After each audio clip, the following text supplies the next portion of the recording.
ओम शांति। 30 जनवरी 2026 आज की साकार मुरली रंगीन बड़े बड़े अक्षरों में पढ़ें, सुने और मंथन करें। हम प्रतिदिन प्रातः 4 बजे, 6 बजे, शाम को 4 बजे, 8 बजे 4 बार मुरली मंथन करते हैं। आप सभी भी इस मुरली मंथन में साथी व सहयोगी बन सकते हैं, जिसके लिए इसी वीडियो के डिस्क्रिप्शन बॉक्स में लिंक दिया हुआ है गूगल मीट का, जो चारों समय रोजाना के लिए एक है। आप सुविधा अनुसार जुड़ सकते हैं। यदि आपको जुड़ने में कठिनाई हो रही है, लिंक नहीं मिल रहा है, तो इसी वीडियो में जो सामने आप देख रहे हैं चलती हुई लाइन में व्हाट्सएप नंबर दिखाई दे रहा है, उस पर मैसेज करके आप लिंक मंगा सकते हैं, प्रश्न पूछ सकते हैं, कोई सुझाव हम सबके हित में भी दे सकते हैं। अच्छा, ओम शांति। आज की साकार मुरली का सार। मीठा मीठा बाबा कहते, मीठे बच्चे, सारे कल्प का ये सर्वोत्तम कल्याणकारी संगम युग है। सारे कल्प, यही एक सबसे कल्याणकारी, सर्वोत्तम कल्याणकारी, सबसे उत्तम और सर्व का कल्याण करने वाला संगम युग है। इसमें तुम बच्चे याद की सैक्रीन से, सैक्रीन याद आ रही है किसी को? सैक्रीन से सतो प्रधान बनते हो। भाई जी, सैक्रीन मीठा से कहते हैं, मीठा। हाँ, एक ऐसा केमिकल है जो बहुत मीठा होता है और उस मिठास में 500 गुना मीठा होता है। हाँ जी, चीनी से 550 गुना मीठा होता है। इसका उपयोग टूथपेस्ट में किया जाता है। टूथपेस्ट में किया जाता है, आइसक्रीम में किया जाता है। ये जो लाल पीले नीले पानी गोले बेचने वाले होते हैं, ये सैक्रीन का ही इस्तेमाल करते हैं। यौगिक पदार्थ है, एक केमिकल है और हार्मफुल है। जी जी। इसकी पहचान होती है, जहां भी ये डाला गया होगा उसको खाने के बाद में, उस समय खाते वक्त तो मीठा लगेगा, पर तो उसके बाद मुंह कड़वा हो जाएगा।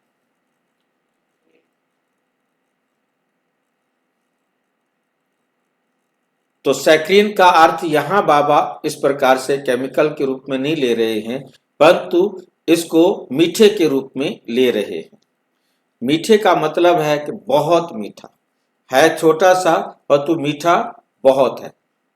तो इसलिए उस मिठास के रूप में इसको लिया है कि ये चीनी से भी बहुत कई गुना, 500 गुना कहो, 400 गुना कहो, जितना मर्जी कहो, परंतु ये मीठा है।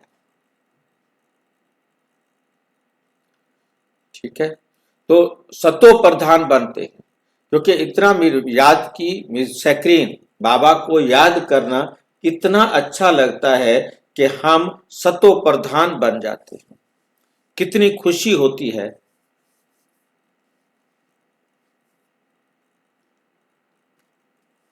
प्रश्न।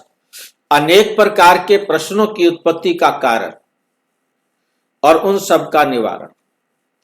जितने भी प्रश्न उठते हैं, क्यों उठते हैं और उन सब का निवारण क्या है? जब देह अभिमान, क्योंकि जितने भी प्रश्न हैं वो देह अभिमान के कारण होते हैं। जैसे एक छोटा बच्चा पैदा होता है, उसकी बोल नहीं सकता, परंतु उसकी जानने की इच्छा होती है, और जैसे ही बोलना शुरू करता है तो उसके हर बात के लिए ये क्या है, ये क्यों है, ये ऐसा क्यों है, वो क्या है, वो क्या है, वो क्या है, हर एक बात के बारे में वो जानना चाहता है। वो इतने प्रश्न पूछता है, इतने प्रश्न पूछता है, बस माँ खुश हो जाती है। तो इस प्रकार से तो संशय पैदा होता है और संशय उठने से ही अनेक प्रश्न खड़े होते हैं। देह अभिमान में आते हो तो संशय पैदा होता है और संशय उठने से ही अनेक प्रश्नों की उत्पत्ति हो जाती है। बाबा कहते मैंने तुम बच्चों को जो धंधा दिया है, पतित से पावन बनो और बनाओ, और इस धंधे में रहने से सब प्रश्न खत्म हो जाएंगे। सारे प्रश्न क्या हो जाएंगे? खत्म हो जाएंगे। गीत।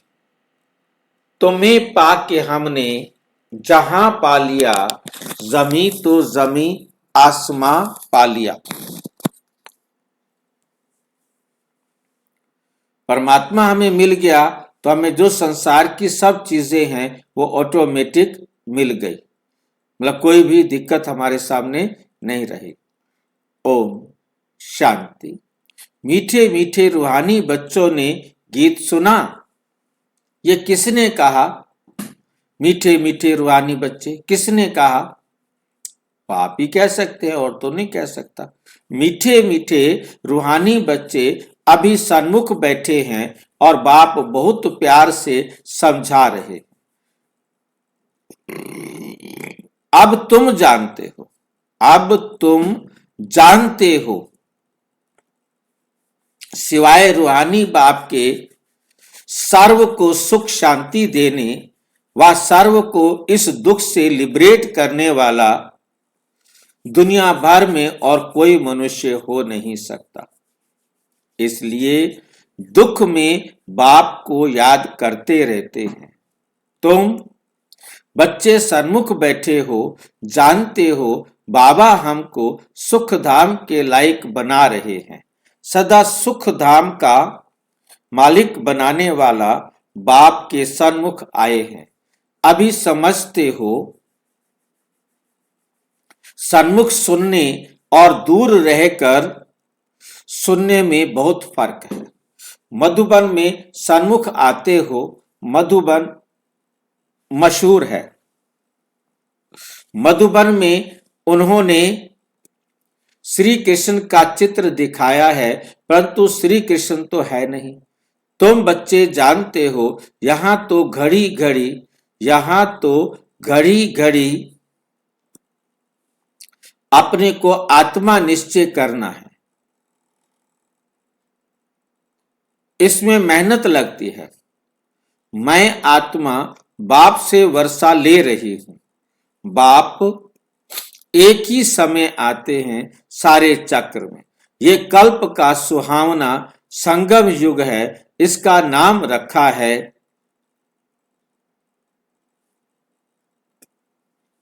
पुरुषोत्तम। यही संगम युग है जिसमें सभी मनुष्य मात्र उत्तम बनते हैं। अभी तो सभी मनुष्य मात्र की आत्माएं तमो प्रधान है, सो फिर सतो प्रधान बनती हैं। सतो प्रधान है तो उत्तम है, तमो प्रधान है होने से मनुष्य भी कनिष्ठ बनते हैं। तो अब बाप आत्माओं को सम्मुख बैठ समझाते हैं। सारा पाठ आत्मा ही बजाती है, ना कि शरीर। तुम्हारी बुद्धि में आ गया है कि हम आत्मा असल में निराकारी दुनिया व शांति धाम में रहने वाली है। ये किसको भी पता नहीं है, ना खुद समझा सकते हैं। तुम्हारी बुद्धि का अब ताला खुला है। तुम समझते हो बरोबर आत्माएं परम धाम में रहती हैं। वे है इन कॉर्पोरियल वर्ल्ड और ये है कॉर्पोरियल वर्ल्ड। यहां हम सब आत्माएं एक्टर्स, पाठधारी हैं। पहले पहले हम पाठ बजाने आते हैं, फिर नंबरवार आते जाते हैं। सभी एक्टर्स इकट्ठे नहीं आ जाते। भिन्न भिन्न प्रकार के एक्टर्स आते जाते हैं। सब इकट्ठे तब होते हैं जब नाटक पूरा होता है। अभी तुमको पहचान मिली है, हम आत्मा असल शांति धाम के रहवासी हैं। यहाँ आते हैं पाठ बजाने, बाप सारा समय पाठ बजाने नहीं आते। हम ही पाठ बजाते बजाते सतो प्रधान से तमो प्रधान बन जाते हैं। हम ही पाठ बजाते बजाते सतो प्रधान से तमो प्रधान बन जाते हैं। अभी तुम बच्चों को सम्मुख सुनने से बड़ा मजा आता है, इतना मजा मुरली पढ़ने से नहीं आता है। यहाँ सन्मुख होना तुम बच्चे समझते हो कि भारत गॉड गॉडेज का स्थान था, अभी नहीं है। चित्र देखते हो, था जरूर। हम वहां के रहवासी थे, पहले पहले हम देवता थे। अपने पाठ को तो याद करेंगे कि भूल जाएंगे। बाप कहते हैं तुमने यहाँ ये पाठ बजाया, ये ड्रामा है। नई दुनिया सो फिर पुरानी, जरूर पुरानी दुनिया होती है। पहले ऊपर से जो आत्माएं आती हैं वो गोल्डन एज में आती हैं। ये सब बातें अभी तुम्हारी बुद्धि में है। तुम विश्व के मालिक महाराजा महारानी थे, तुम्हारी राजधानी थी। अभी तो राजधानी है नहीं, अभी तुम सीख रहे हो हम राजाई कैसे चलाएंगे। वहां वजीर होते नहीं, राय देने की दरकार नहीं, वे तो श्रीमत द्वारा श्रेष्ठ से श्रेष्ठ बन जाते हैं।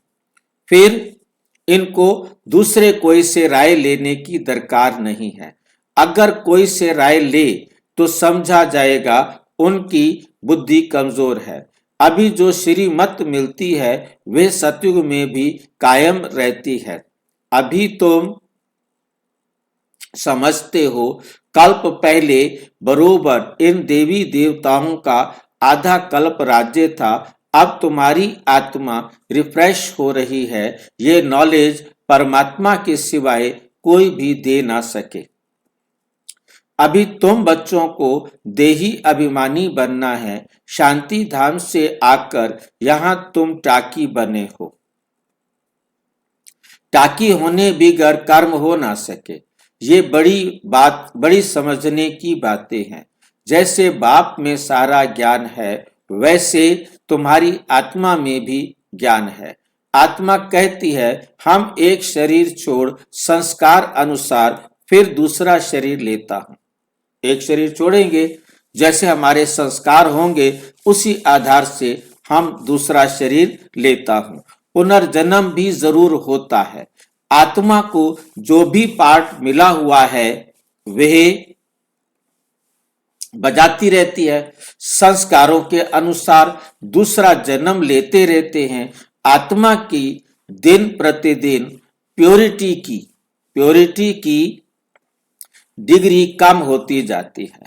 पतित अक्षर द्वापुर से काम में लाते हैं, फिर भी थोड़ा सा फर्क जरूर पड़ता है। तुम नया मकान बनाओ, 1 मास के बाद कुछ जरूर फर्क पड़ेगा। अब तुम बच्चे समझते हो बाबा हमको वर्षा दे रहे हैं। बाप कहते हैं हम आए हैं तुम बच्चों को वर्षा देने। अब जितना जो पुरुषार्थ करेगा उतना पद पाएगा। बाप के पास कोई फर्क नहीं है। बाप जानते हैं हम आत्माओं को पढ़ाते हैं। आत्मा का हक है बाप से वर्षा लेने का। इसमें मेल फीमेल की दृष्टि यहां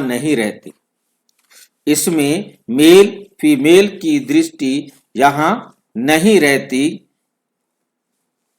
तुम सब बच्चे हो, बाप से वर्षा ले रहे हो। सभी आत्माएं ब्रदर्स हैं जिनको बाप पढ़ाते हैं, वर्षा देते हैं। बाप ही रूहानी बच्चों से बात करते हैं। हे लाडले मीठे सिक्की लद्धे बच्चों, तुम बहुत समय पाठ बजाते बजाते अब फिर आकर मिले हो अपना वर्षा लेने के लिए। ये भी ड्रामा में नूद है। शुरू से लेकर पार्ट नूंदा हुआ है। तुम एक्टर्स पार्ट बजाते एक्ट करते रहते हो। आत्मा अविनाशी है। आत्मा क्या है? अविनाशी। आत्मा का कभी विनाश नहीं होता है। इसमें अविनाशी पार्ट नूंदा हुआ है। हर आत्मा में अविनाशी पार्ट भरा हुआ है। शरीर तो बदलता रहता है, बाकी आत्मा सिर्फ पवित्र से अपवित्र बनती है, पतित बनती है। सतयुग में है पावन, इसको कहा जाता है पतित दुनिया। इसको कहा जाता है पतित दुनिया। जब देवताओं का राज्य था तो दुनिया वॉइसलेस थी, अभी नहीं है। ये खेल है ना, नई दुनिया सो पुरानी दुनिया, नई दुनिया सो पुरानी दुनिया, पुरानी दुनिया फिर नई दुनिया। अभी सुख धाम स्थापन होता है, बाकी सब आत्माएं मुक्ति धाम में रहेगी। अभी ये बेहद का नाटक आकर पूरा हुआ है। सब आत्माएं मच्छरों मिसल, सभी आत्माएं मच्छरों मिसल जाएंगी। इस समय कोई भी आत्मा आए तो पतित दुनिया में उनकी क्या वैल्यू होगी? पतित दुनिया में उनकी क्या वैल्यू होगी? वैल्यू उनकी है जो पहले पहले नई दुनिया में आते हैं। तुम जानते हो, जो नई दुनिया थी वह फिर पुरानी बनी है। नई दुनिया में हम देवताएं थे, वहां दुख का नाम नहीं था। यहां तो अथाह दुख है। बाप आकर दुख की दुनिया से लिबरेट करते हैं। ये पुरानी दुनिया बदलनी जरूर है। ये पुरानी दुनिया जो है बदलनी जरूर है। तुम समझते हो बरोबर हम सतयुग के मालिक थे, फिर 84 जन्म के बाद ऐसे बने हैं। फिर 84 जन्म लेने के बाद हम ऐसे बने हैं। अब फिर बाप कहते हैं मुझे याद करो, तो तुम स्वर्ग के मालिक बनेंगे। तो हम क्यों ना अपने को आत्मा निश्चय करें और बाप को याद करें। कुछ तो मेहनत करनी होगी, कुछ तो मेहनत करनी होगी ना। राजाई पाना कोई सहज बात थोड़ी है। बाप को याद करना है, ये माया का वंडर है जो घड़ी घड़ी तुमको भुला देती है। उसके लिए उपाय रचना चाहिए। ऐसे नहीं मेरा बनने से याद जम जाएगी। बाकी पुरुषार्थ क्या करेंगे? नहीं, जब तक जीना है पुरुषार्थ करना है, ज्ञान अमृत पीते रहना है। ये भी समझते हो, हमारा ये अंतिम जन्म है। इस शरीर का भान छोड़ देही अभिमानी बनना है। गृहस्थ व्यवहार में भी रहना है, पुरुषार्थ जरूर करना है। सिर्फ अपने को आत्मा निश्चय कर बाप को याद करो। त्वमेव माताश्च पिता त्वमेव, त्वमेव विद्याश्च द्रविणम त्वमेव। तो ये सब है भक्ति मार्ग की महिमा। ये सब भक्ति मार्ग में गीत गाते रहते हैं, परंतु उसका कोई मतलब नहीं। गा दिया, सुना दिया, सुन लिया, खत्म बात। वो है, माता है, पिता है, बंधु है, सखा है, सारा कुछ है, परंतु क्या आपने उसको अपना माता पिता बंधु सखा बनाया? अब हमने शिव बाबा से पढ़ रहे हैं तो भी बाबा पूछते हैं, क्या तुमने मुझे अपना सर्व संबंधी बनाया?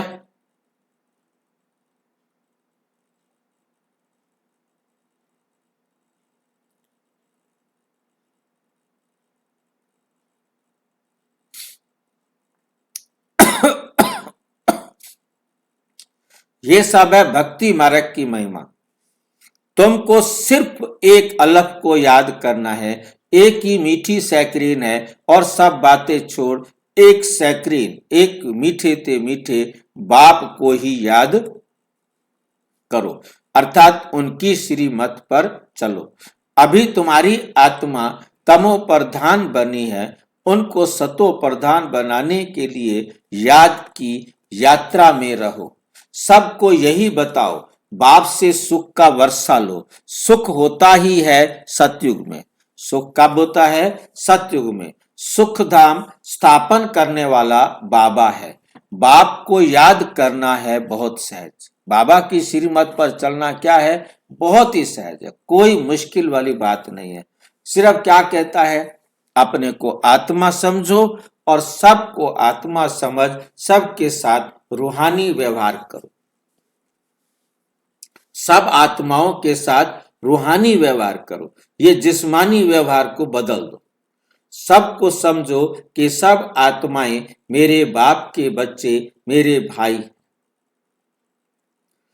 और उनके साथ आत्मिक लेन देन करो। परंतु इस संसार में रहते हुए, शरीर में रहते हुए आत्मिक लेन देन करना है। पर जो देह है, इस देह के कारण देह का जो हमारा कार्मिक अकाउंट है वो बराबर करना है।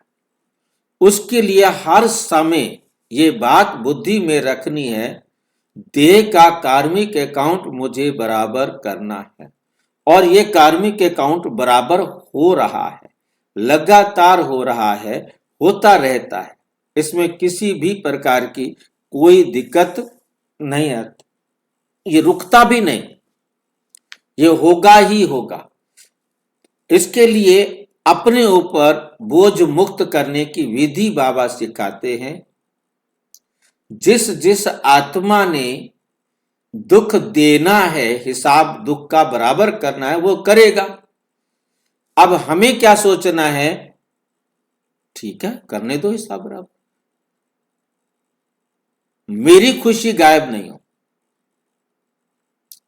किसी ने सुख का हिसाब बराबर करना है, मुझे कोई चौड़ा होने की जरूरत नहीं, बहुत ज्यादा अहंकार में आने की जरूरत नहीं। मैंने उसकी सेवा की थी, उसने भी सेवा कर दी। ओम शांति। मुझे अपनी अवस्था को बिल्कुल स्थिर बनाए रखना है, मेरी अवस्था में कोई फर्क नहीं पड़े, खुशी भी नहीं हो और दुख भी नहीं हो। बाप को याद करना बहुत सहज हो जाता है।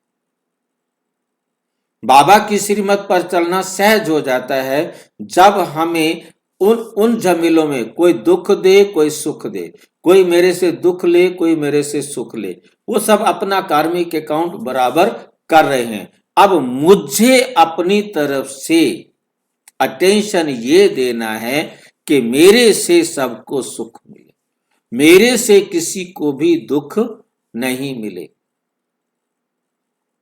माया का ऑपोजिशन बहुत है, इसलिए कोशिश कर मुझ बाप को याद करो तो खाद निकल जाएगी। सेकंड में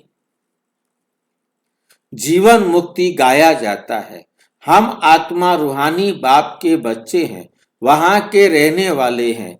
फिर हमको अपना पार्ट रिपीट करना है। इस ड्रामा के अंदर सबसे जास्ती हमारा पार्ट है। सुख भी सबसे जास्ती हमको मिलेगा।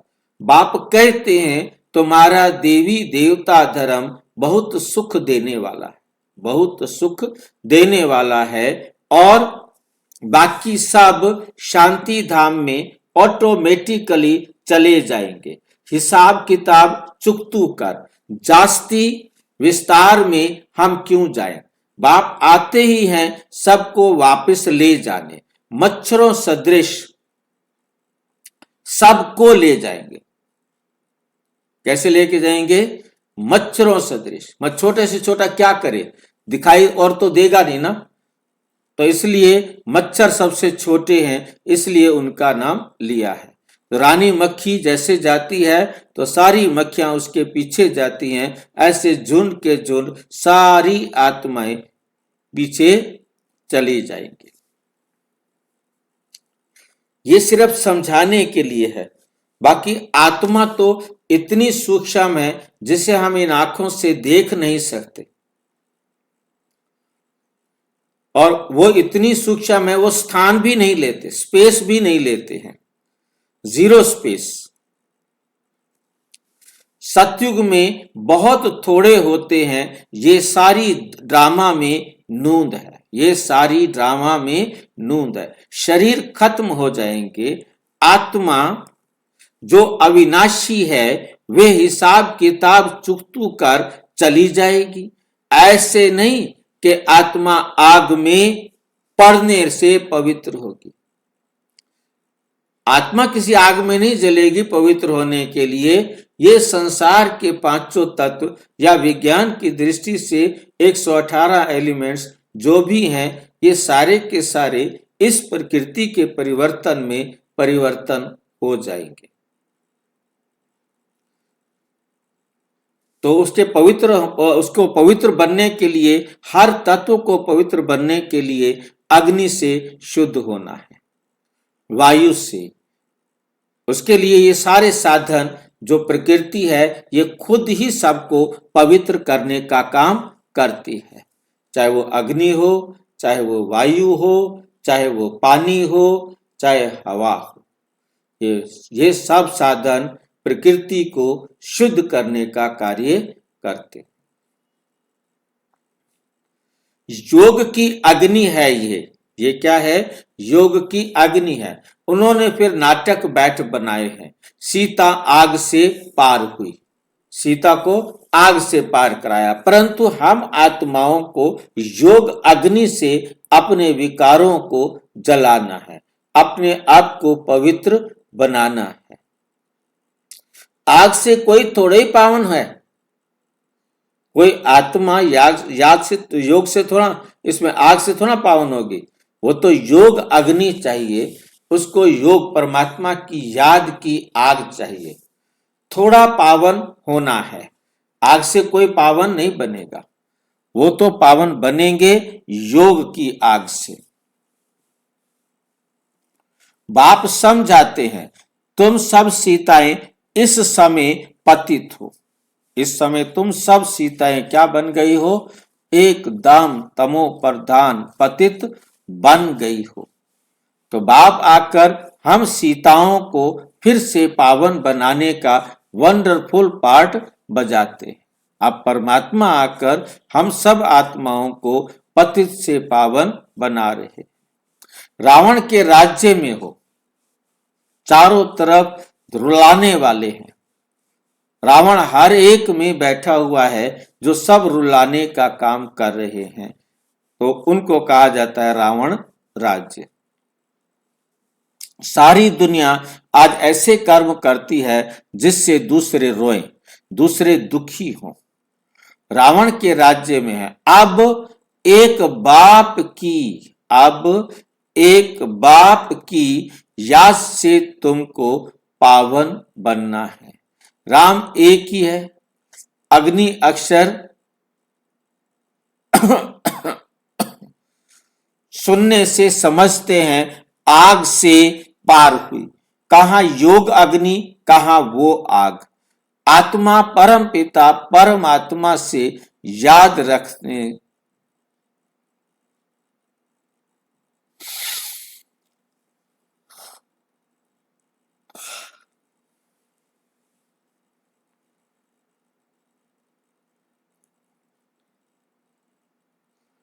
परम पिता परमात्मा से योग रखने से ही पतित से पावन बनेंगे।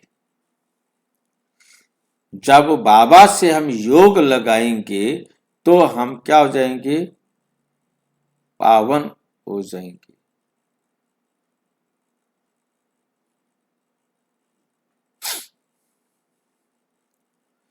रात दिन का फर्क है। हेल में सब सीताएं रावण की जेल में शोक वाटिका में है। यहां का सुख तो काग विष्ठा के समान है। भेंट की जाती है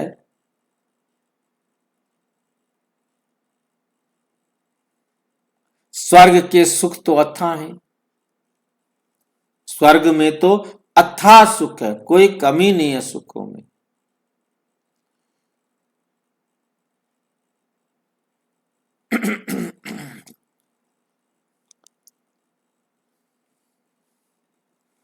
तुम आत्माओं को अभी शिव साजन के साथ सगाई हुई है। शादी कब करेंगे हम?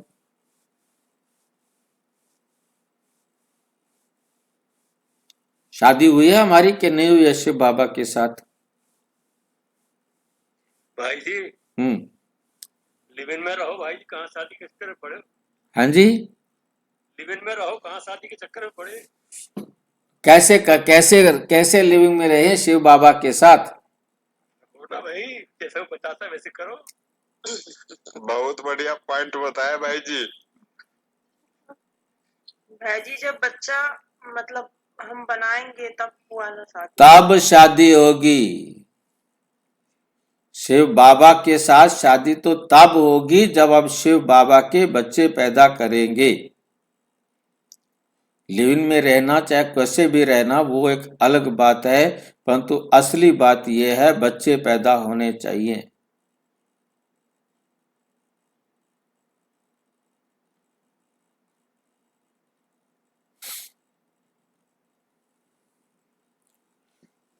तुम आत्माओं की अभी शिव साजन के साथ सगाई हुई है, तो आत्मा फीमेल हुई ना। भाई जी शिव बाबा के साथ शादी कैसे होगा? जब हम उनके बच्चे पैदा करेंगे, पकड़ पकड़ के लाओ, आ जाओ मेरे बाप के बच्चे बन जाओ। तेरा बाप मेरा बाप एक ही है।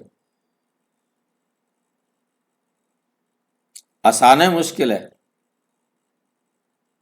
शादी करना आसान है मुश्किल है? शिव बाबा के बच्चे पैदा करो शादी बस। भी हो गई है, बच्चे भी हो गए हैं, बस साजन भी हो गए, हम सजनी भी हो गए। भाई जी शादी करेंगे तो जिम्मेवारी भी उठानी पड़ेगी। वो तो है ही, निभाते हैं। बच्चों की पालना भी तो करनी पड़ेगी। बच्चे पैदा करो, बच्चों की पालना करो, तब शादी है।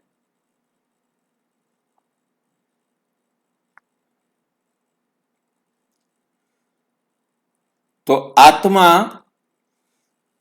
फीमेल हुई ना, अब आत्मा को फीमेल बना दिया।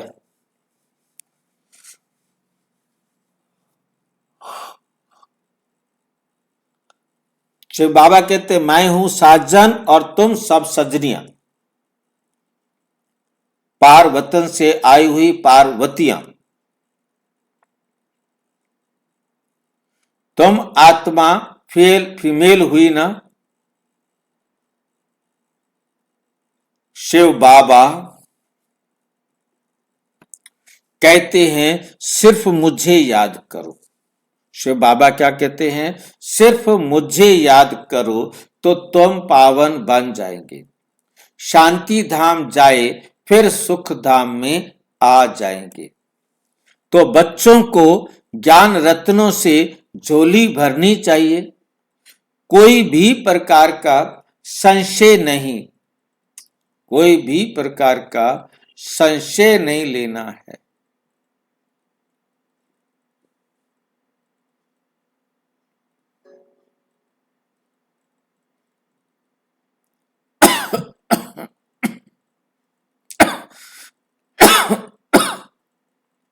तो बच्चों को ज्ञान रत्नों से झोली भरनी चाहिए, कोई भी प्रकार का संशय नहीं ले, कोई भी प्रकार का संशय नहीं ले आना चाहिए, क्योंकि संशय आएगा तो फिर तो उसके डूबने का चांस बन जाएगा। भाई संशय मतलब शक है ना? शक, शक। संशय आ जाता है कि पता नहीं ये भगवान पढ़ाता है या नहीं पढ़ाता।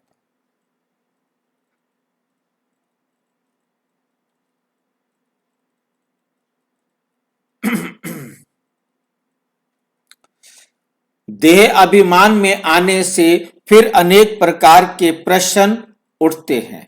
फिर बाप को जो धंधा देते हैं वो करते नहीं है, जो बाबा धंधा देता है वो करते नहीं है। मूल बात हमको पतित से पावन बनना है। दूसरी बातें छोड़ देनी चाहिए।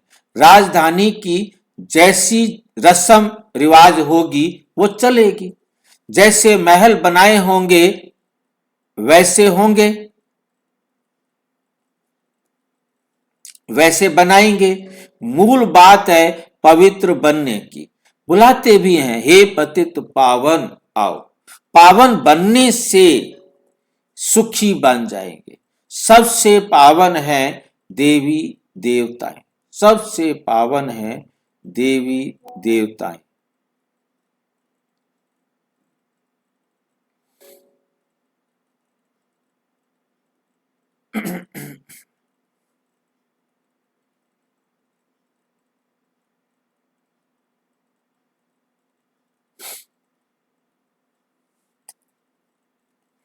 अब तुम 21 जन्मों के लिए सर्वोत्तम पावन बनते हो। 21 जन्म, एक जन्म दो जन्म ने, 21 जन्म के लिए सर्वोत्तम पावन बनते हो। उसको कहा जाता है संपूर्ण, निर्विकारी पावन। तो बाप जो श्रीमत देते हैं उस पर चलना चाहिए ना।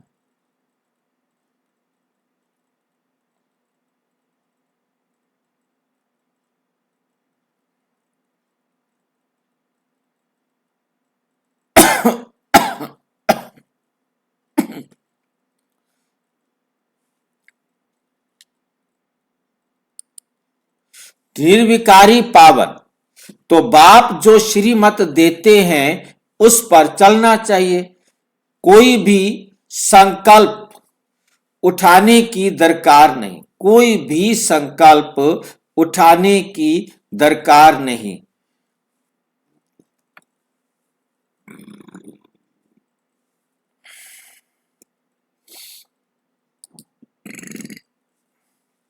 पहले हम पतित से पावन तो बने, पुकारते भी हैं कि हे पतित पावन, परंतु समझते नहीं, परंतु समझते नहीं। कुछ भी समझते, कुछ भी नहीं। ये भी नहीं जानते कि पतित पावन कौन है। ये है पतित दुनिया, वो है पावन दुनिया। मुख्य बात है ही पावन बनने की।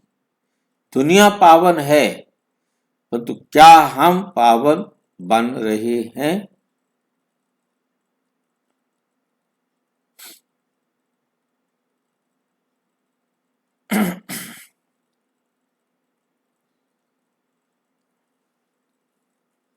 पावन कौन बनाएंगे ये कुछ भी पता नहीं। पतित पावन कहकर बुलाते हैं, परंतु बोलो तुम पतित हो तो बिगड़ पड़ेगे। नहीं नहीं, हम क्यों पतित है? वो तो आरती थी, उसमें हमने बोल दिया।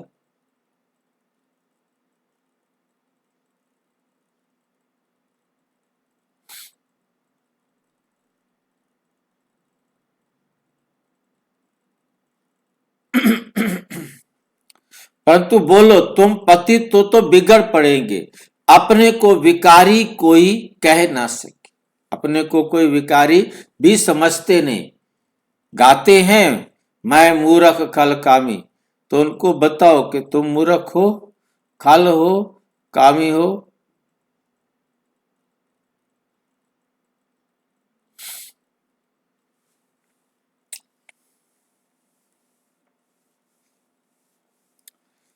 कहते हैं गृहस्थी में तो सब थे, राधे कृष्ण लक्ष्मी नारायण को भी तो बच्चे थे ना। लेकिन वहां योग बल से बच्चे पैदा होते हैं, ये भूल गए हैं। उनको वॉइसलेस वर्ल्ड कहा जाता है, उसको कहा जाता है वॉइसलेस वर्ल्ड, निर्विकारी दुनिया। और ये दुनिया है विकारी दुनिया। वो है शिव आलय। बाप कहते हैं पतित दुनिया में एक भी पावन नहीं, और पावन दुनिया में एक भी पतित नहीं।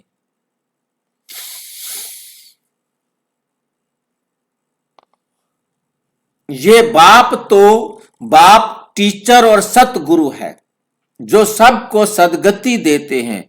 वे तो एक गुरु चला गया फिर दूसरे बच्चे को बिठा देते हैं, ये है जी हमारे गुरु जी।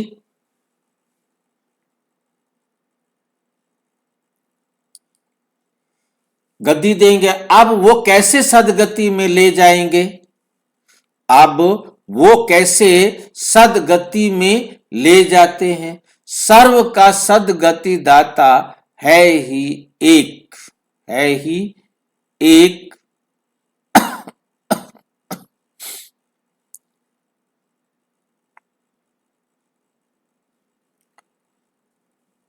सर्व का सदगति दाता है ही एक। सतयुग में सिर्फ देवी देवता होते, बाकी इतनी सब आत्माएं कहां होती हैं जो रह जाती हैं?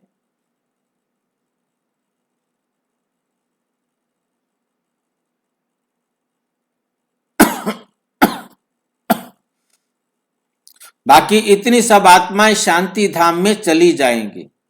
रावण राज्य से छूट जाते हैं, रावण राज्य से छूट जाते हैं, बाप सबको पवित्र बना कर ले जाते।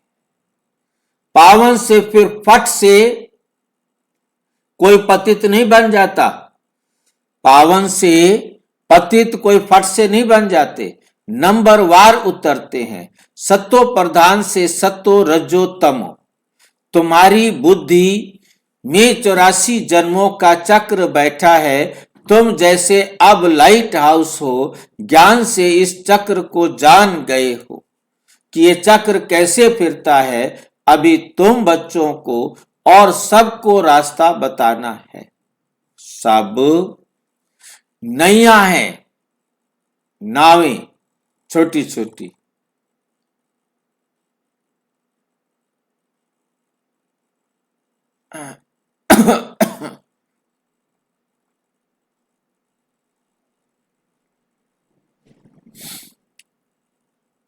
आप शांति धाम सुख धाम को याद करो, कलयुग दुख धाम को भूल जाओ। अच्छा, मीठे मीठे सिक्की लधे बच्चों प्रति माता पिता बाप दादा का याद प्यार और गुड मॉर्निंग। रूहानी बाप की रूहानी बच्चों को नमस्ते। हम रूहानी बच्चों की रूहानी बाप दादा नमस्ते नमस्ते नमस्ते। धारणा के लिए मुख्य सार, जब तक जीना है ज्ञान अमृत पीते रहना है। जब तक जीना है इस संसार में, जब तक रहना है, यही हमारे पास अब समय है। जितना ज्ञान अमृत पीना चाहे पी ले। ज्ञान अमृत पीने के बाद उसे हजम भी करना है, शरीर का हिस्सा भी बनाना है।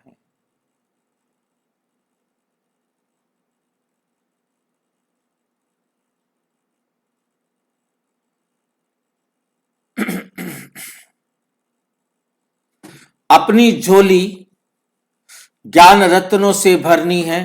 संशय में आकर कोई प्रश्न नहीं उठाना चाहिए, संशय में आकर कोई प्रश्न नहीं उठाना है।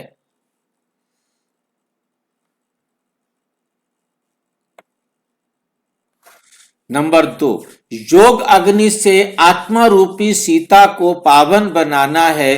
किसी बात के विस्तार में नहीं, जास्ती नहीं जाना है।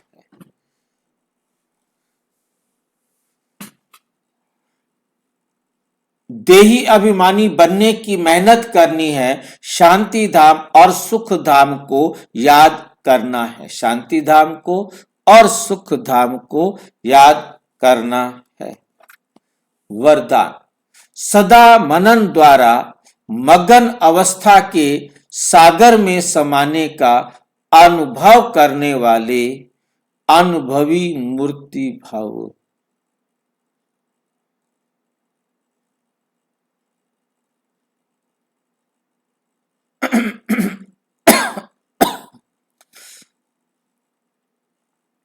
वरदान क्या है? सदा मनन द्वारा मगन अवस्था के सागर में समाने का अनुभव करना है।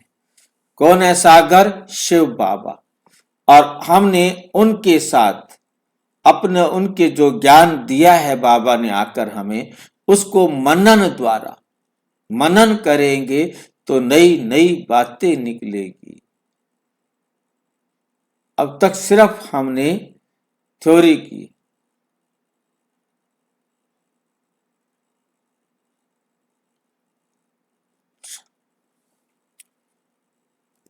अनुभवों को बढ़ाने का आधार है मनन शक्ति। जितना हम मनन चिंतन करेंगे उतना हमारे अनुभव बढ़ते जाएंगे, हम एक्सपीरियंस होल्डर बनते जाएंगे।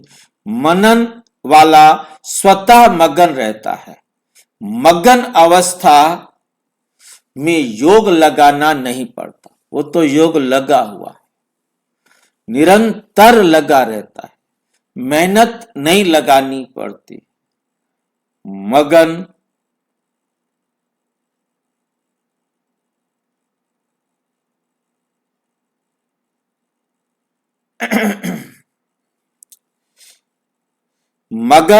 मगन अर्थात मोहब्बत के सागर में समाये हुआ, ऐसा समाया हुआ जो कोई अलग कर ही नहीं सकता, कोई हमें अलग नहीं कर सकता।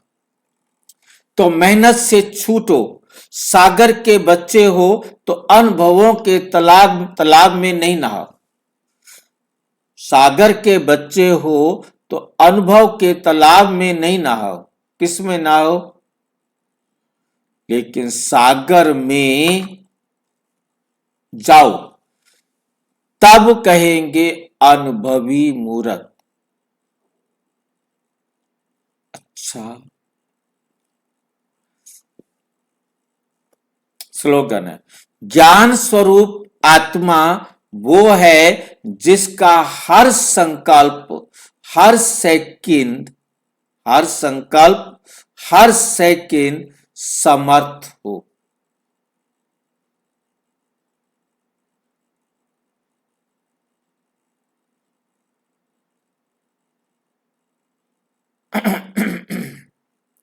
जिसका हर संकल्प, हर सेकंड समर्थ हो,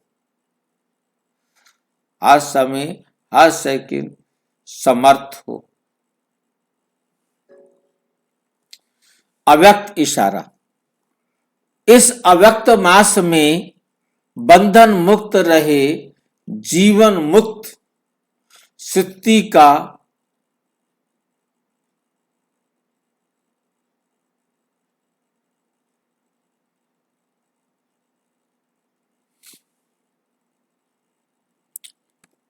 यदि कोई भी स्वभाव, संस्कार, व्यक्ति या वैभव का बंधन अपनी तरफ आकर्षित करता है तो बाप के याद की आकर्षण सदैव नहीं रह सकती। कर्मातीत बनना माना, वैसे तो अभी शास्त्र अभी सर्व कर्म बंधनों से मुक्त न्यारे बन प्रकृति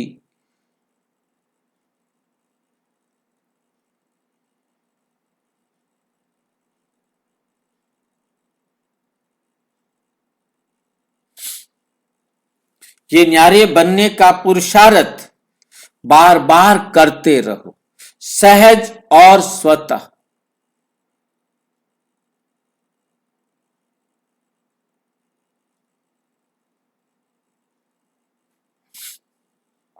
बार बार करते रहो, सहज और स्वतः। ये अनुभूति हो कि कराने वाला और करने वाली आत्मा बार बार करते रहो। कराने वाला बाबा और करने वाली बार बार हम निमित्त आत्माएं हैं, करते रहो। सहज और स्वतः ये अनुभूति हो कि कराने वाला, करने वाली, ये कर्म इंद्रियां है ही अलग।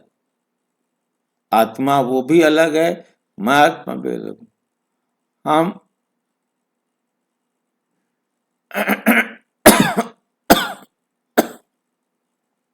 ये कर्म इंद्रियां है ही अलग। जब हम ऐसा समझेंगे कि मैं आत्मा अलग हूं, ये कर्म इंद्रियां अलग हैं, तो हमारे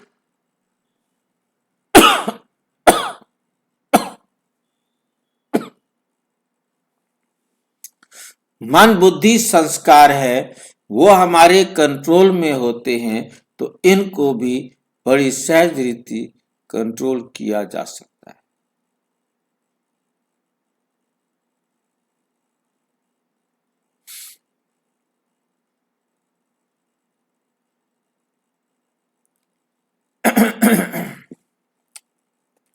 अच्छा, ओम शांति।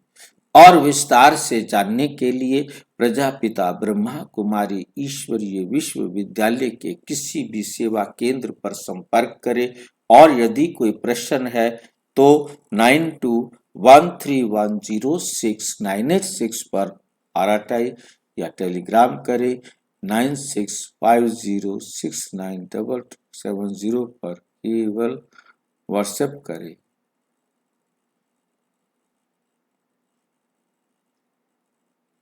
भाई जी हाँ जी। मैं लिव इन